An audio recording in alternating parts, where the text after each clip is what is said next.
नमस्कार, मैं अनुज कुमार। आप देख रहे हैं गौरव का चश्मा और इस वक्त हम एक बहुत ही महत्वपूर्ण मुद्दे पर बातचीत करने के लिए तैयार हैं और मेरे साथ गौरव हैं। मैं सबसे पहले गौरव जी से जानना चाहूंगा, बहन जी का एक बहुत लंबा चौड़ा ट्वीट आया जिसमें उन्होंने समाजवादी पार्टी पर जमकर हमला बोला। समाजवादी पार्टी की दलित विरोधी इस तरीके की मानसिकता को उजागर करता हुआ उनका ट्वीट सा दिखाई दिया।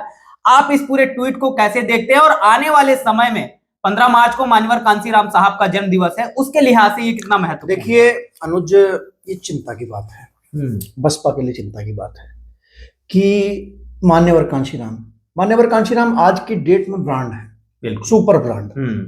मैं नहीं मानता कि इस देश में कांशीराम से बड़ा कोई पॉलिटिकल थिंकर, कांशीराम से बड़ा कोई social reformer, political social reformer. मतलब मैं मानता हूं कि कांशीराम इस देश की पॉलिटिक्स का एक बहुत बड़ा हिस्सा है। हाँ। आप उनको नजरअंदाज नहीं कर सकते। कांशीराम साहब आज भले हमारे बीच में नहीं है, लेकिन उनकी पॉलिटिक्स करने के तरीके, उनकी सोशल इंजीनियरिंग उसका सब लोग इस्तेमाल करते हैं। बिल्कुल।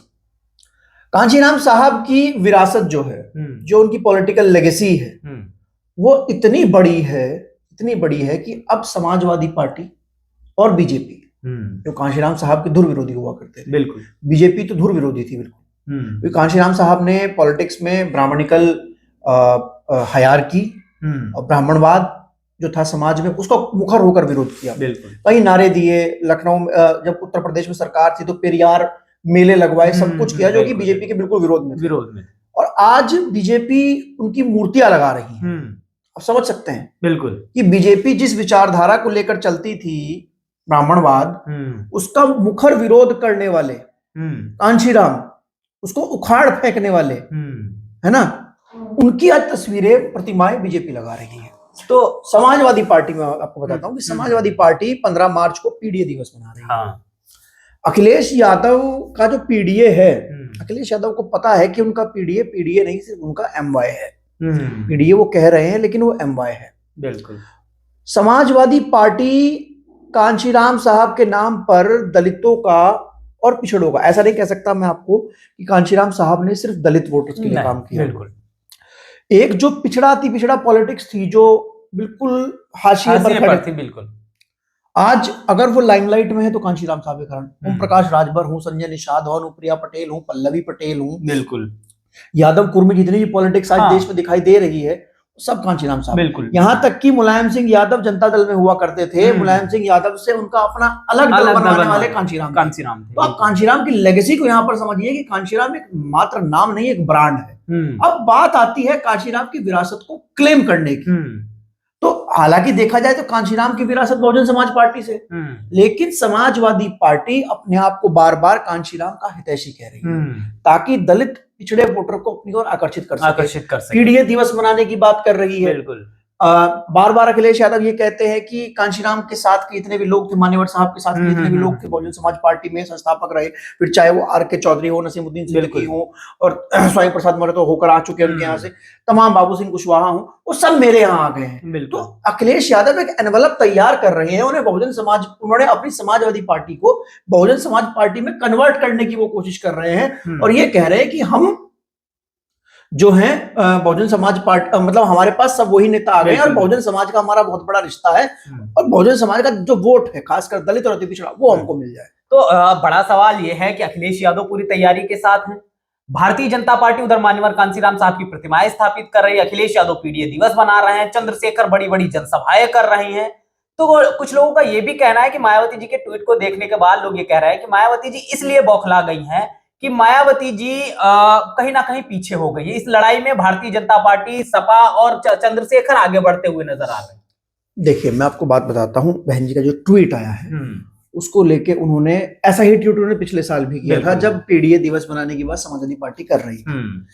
तो जब समाजवादी पार्टी की सरकार रही तो समाजवादी पार्टी ने बहुजन विरोधी जो चीजें की, क्योंकि पहले लड़ाई यहाँ पर सपा और बसपा की बाइंड्री में चलती थी, भाजपा उस बाइंड्री में थी नहीं। अब भाजपा उस बाइंड्री में आई है तो अखिलेश यादव को कांशीराम की जरूरत पड़ रही है। अगर भाजपा ना होती, सांप्रदायिक पॉलिटिक्स ना होती, तो अखिलेश को कांशीराम की जरूरत ना पड़ती, बिल्कुल ना मांगते हुए।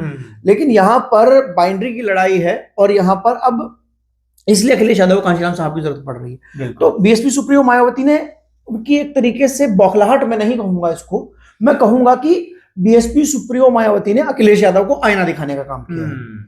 उन्होंने कहा कि तुम भले ही पीडीए दिवस मना रहे हो, तुम आज पीडीए दिवस की बात कर रहे हो, ये कर रहे हो, वो कर रहे हो, लेकिन तुमने अपनी सरकारों में कांशीराम साहब का कितना सम्मान किया है। बिल्कुल। वो एक तरीके से जो अखिलेश यादव नए नए इस समय कांशीराम हितैषी होने की बात कर रहे हैं, वो दुनिया के सामने अखिलेश यादव की वो असलियत रख रही है, जो शायद लोग भूल गए हों कि कैसे कांशीराम नगर का नाम बदला, जिले का नाम बदला, मान्यवर कांशीराम के नाम से छुट्टी नहीं दी। बिल्कुल, उस दिन उन्होंने शोक तक नहीं, श्रद्धांजलि तक नहीं अर्पित की, इस तरीके की चीजें हैं। और जिलों के नाम बदले, बहुजन महापुरुषों के नाम बदले, और आरक्षण का बिल फड़वाया, ये तमाम चीजें। अस्पताल जो कासगंज था, अस्पताल जो बनाया था उसके नाम बदल दिया सारा, और हिंदू अरबी फारसी यूनिवर्सिटी उसकी भी बात उन्होंने की, उसका भी नाम बदल दिया। तो जाहिर सी बात है कि बीएसपी सुप्रीमो मायावती ये कह रही हैं। आप जो कह रहे हैं कि पीछे रह गए हैं क्या?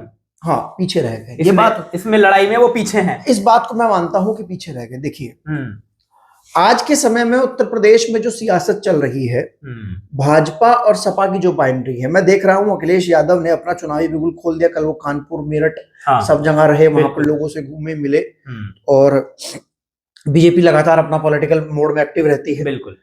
बसपा उस तरीके से जमीन पर, ग्राउंड पर नहीं दिख रही। 9 अक्टूबर को बहुजन समाज पार्टी दिखाई दी, उसके बाद एक मोमेंटम बना, 2 महीने तक मोमेंटम कायम रहा, लेकिन 6 दिसंबर के बाद वो मोमेंटम गिर गया। उस मोमेंटम को आगे कैरी फॉरवर्ड करने की जरूरत थी, और जरूरी नहीं कि वो मोमेंटम ग्राउंड पर ही बने। वो मोमेंटम ग्राउंड पर, मीडिया पर, सोशल मीडिया पर, टीवी पर, हर जगह बनना है। देखो, बीएसपी में इस समय क्या है कि एक बड़ा ऑर्गेनाइजेशनल गैप है।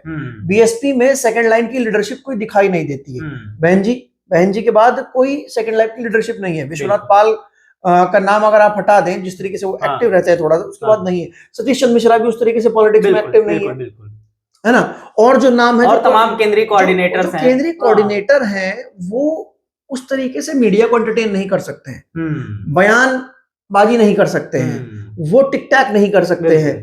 तो एक गैप है बहुत बड़ा, प्रवक्ता नहीं है, लिखने बोलने वाले नहीं है, है ना। तो एक लाइन नहीं पता है, पार्टी की लाइन लेंथ, लिखने बोलने वाले तो बहुत सारे सोशल मीडिया, ट्विटर पर, लेकिन पार्टी की लाइन और लेंथ नहीं पता है क्या है, कि पार्टी मुद्दे पर क्या लाइन लेगी पार्टी। अब बहन जी उस पर अकेली बीएसपी सुप्रीमो मायावती हैं, जो हर चीज पर बयान देती हैं आके। बिल्कुल।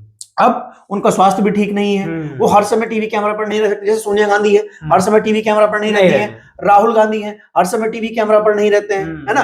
उनकी पार्टी में पूरा सिस्टम है, बिल्कुल। आईटी सेल बना हुआ है, प्रवक्ता बने हुए हैं, वहां से लाइन तय होती है। नरेंद्र मोदी हमेशा टीवी कैमरा पर नहीं रहते, योगी आदित्यनाथ हमेशा टीवी कैमरा पर नहीं रहते, हाँ, अखिलेश यादव हमेशा टीवी कैमरा पर रहते हैं। तो एक ऑर्गेनाइजेशन में एक आईटी, एक प्रवक्ता टाइप का वो बना हुआ है, पूरा एक ऑर्गेनाइजेशन बना हुआ है, जहां से वो दिन रात मीडिया को और देश को एंटरटेन करते हैं, मुद्दों पे अपनी राय बताते हैं। बीएसपी के पास वो नहीं है ना। रही बात लड़ाई में पीछे रहने की, एक तो यहां पीछे है लड़ाई में, दूसरा 15 मार्च को भाई अखिलेश यादव पीडीए दिवस कर रहे हैं, बिल्कुल, है ना। लोग जो आज करते, देखिए ये लोग हैं, ये भूल जाते हैं, जो लोग हैं वो भूल जाते हैं कि पहले क्या हुआ। बिल्कुल। लोग वो देखते हैं कि आज क्या हो रहा है। अखिलेश यादव पीडीए दिवस मना रहे हैं कांशीराम साहब के नाम पर, भाजपा मूर्तियां लगा रही है ना, भाजपा मूर्तियां लगा रही है, स्मृति में उनकी प्रतिमाएं लगा रही हैं, बहुजन कैलेंडर बांट रही है, सिर्फ दलित फोटो के लिए, बिल्कुल, है ना। तो जो आज हो रहा है लोग वो देख रहे हैं, बिल्कुल। और आज बीएसपी क्या कर रही है, कहां खड़ी है। आप 15 मार्च को मुझे बता दो कि बसपा क्या करेगी, बसपा कितनी जगह पर रैलियां करेगी। अरे ये कांशीराम की विरासत जो है वो बसपा की है, कांशीराम साहब की विरासत जो है वो बसपा की है। और जब आप उस पर ढील छोड़ दोगे, आप उस दिन कोई, मेरा मानना तो ये था कि बहन जी 15 मार्च को मतलब मैं बहुत छोटा था, अपनी टिप्पणी कर सकता हूँ, उतना बड़ी बात नहीं लगता कि आपका बहन जी दिमाग कुछ बड़ा चल रहा हो, लेकिन मैं ये सोचता हूँ कि 15 मार्च के दिन आपको एक भव्य रैली करते हुए उत्तर प्रदेश में चुनाव का आगाज कर देना चाहिए था। बिल्कुल सही बात है। आपको देखिए, उनके जो महापुरुष हैं वो उनको क्लेम करें, बिल्कुल, आप उनको क्लेम नहीं कर सकते, लेकिन वो आपके महापुरुषों की विरासत को क्लेम करने के लिए आ रहे हैं, तो फिर आप क्या करेंगे। अगर आप उस दिन कोई बड़ा शानदार रैली कार्यक्रम कुछ भव्य करेंगे, कुछ करेंगे, बहुत बढ़िया बेहतरीन भव्य करेंगे, और आपके लोग मीडिया में एंटरटेन करेंगे, प्रवक्ता बैठेंगे, क्या अखिलेश यादव को ईडीए पीडीएफ कौन याद रखेगा? कोई याद नहीं रखेगा, बिल्कुल। 9 अक्टूबर को के बाद कितने लोगों ने याद रखा कि अखिलेश यादव ने भी कांशीराम साहब की प्रतिमा पर फूल चढ़ाया? कितने लोगों ने फोटो देखा? किसी ने नहीं। बिल्कुल। योगी आदित्यनाथ ने भी चढ़ाया था ना, कितने लोगों ने फोटो देखा? किसी ने नहीं, क्योंकि वो रैली दिखाई दी। बिल्कुल बिल्कुल। तो वो मोमेंटम आपको करना पड़ेगा। तो आप वहां पीछे हैं। आपके महापुरुषों का दिवस है, 15 मार्च है, 14 अप्रैल है, आप इसको क्लेम कीजिए, आप इस पर आगे बढ़िए, आप इस पर इसको खाली मत छोड़िए। आप दिखना चाहिए कि बसपा ये कर रही है, बसपा वो कर रही है, प्रवक्ता यहाँ जा रहा है, प्रवक्ता वहां जा रहा है ना। जब आप इसको खाली छोड़ दोगे, आप उस दिन कुछ नहीं करोगे, है ना, बड़ा कार्यक्रम नहीं होगा, नेशनल लेवल पे नहीं होगा, तो मीडिया को तो भाई मसाला चाहिए ना। बिल्कुल चाहिए मसाला। तो अखिलेश यादव के पास जाएंगे तो अखिलेश यादव बोलेंगे देखिए हम तो पीडीए दिवस मना रहे हैं, है ना। फिर आप जो बयान दे रहे हैं, आप लोगों को देखो बहन जी क्यों याद दिलाने की जरूरत पड़ रही है, क्यों याद दिलाने की जरूरत पड़ रही है? क्योंकि बहन जी को भी लग रहा है कि लोग भूल गए हैं, बिल्कुल, है ना।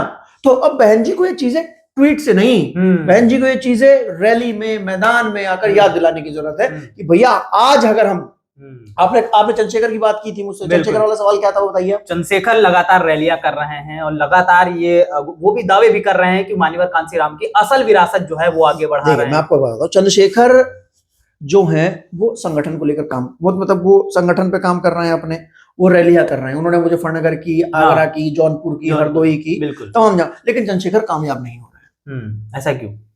चंद्रशेखर के पास अभी एक बहुत बड़ा गैप है।